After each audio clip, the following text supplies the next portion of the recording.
श्री राम राशेश्वर भी 99 रास किए थे। इन्हीं में लीन है रसिक संप्रदाय। अयोध्या से आंखों देखी विजय मनोहर तिवारी। आज अयोध्या में जनवरी का सबसे सर्द दिन है। संध्या का समय है। दिन भर से घना कोहरा है। सूर्य नारायण के दर्शन नहीं हुए। मैं तपसी जी की छावनी के पीछे रिवाम बगिया मंदिर के भीतर महंत हनुमान प्रसाद से सत्संग करने पहुंचा। कुछ शिष्य तापने के लिए एक बर्तन में आग सुलगा लाए हैं, किंतु 70 वर्षीय महंत धीरे से उठते हैं और थोड़े से अंगारे गर्भगृह में जाकर ठाकुर जी के सम्मुख रखकर प्रणाम करते हैं। सर्दी हमें लगती है तो प्रभु को भी न लगती होगी। अगर आपका आधुनिक मन इसे कोरा कर्मकांड मानता है तो क्षण भर के लिए रुकिए। यह राम की रसिक परंपरा है। अयोध्या का हर तीसरा मंदिर राम की इसी परंपरा में रचा बसा है। यह आचार्य और महंत श्री राम के साथ ऐसे एक रूप है कि पीढ़ियों से वे रसिक भाव से सेवा में आनंदित है। सदियों के संकटों को झेलते हुए भी श्री राम हमारी संस्कृतियों से ओझल नहीं हुए हैं, तो इसके पीछे इन राम रसिकों का अमिट योगदान है, जो कालांतर में एक विशाल संप्रदाय ही बन गया।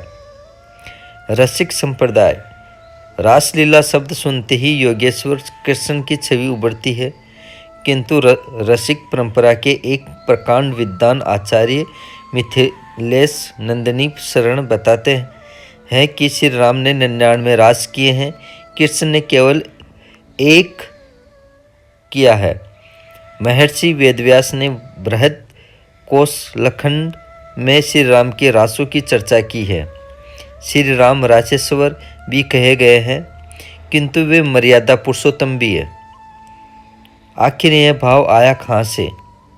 आचार्य मिथिलेश नंदिनी शरण कहते हैं कि रामानंदाचार्य के समय देश संकटों में था। वह परंपराओं के पतन का हताशा से भरा समय था। तब उन महान आचार्य ने श्री रामतार मंत्र की पत्ती को थामकर श्री राम को सबके निकट ला दिया। एक ऐसा भगवान जो ऊपर कहीं दूर नहीं बैठा है, वह इतना निकट है कि आप सीधे सेवा में आ जाइए। भगवान को प्रातः उठाने से लेकर स्नान, वस्त्र, श्रृंगार, तिलक, पुष्प, जल, भोग, शयन और आरती की सेवा के बीच बचे समय में केवल उनकी कथा और सत्संग में इस लगन से लगिए कि जीवन में श्री राम की सिवा कोई विशेष छुए भी नहीं। अयोध्या के प्राण ऐसी उपासनाओं में बसा दिए गए। काबुल, गजनी, दिल्ली और आगरा के आक्रांता आकर मंदिर को मिटाते रहे, पर अयोध्या के अनजान कोनों में श्री राम अपने रसिकों के जीवन की धड़कन बनकर रहे।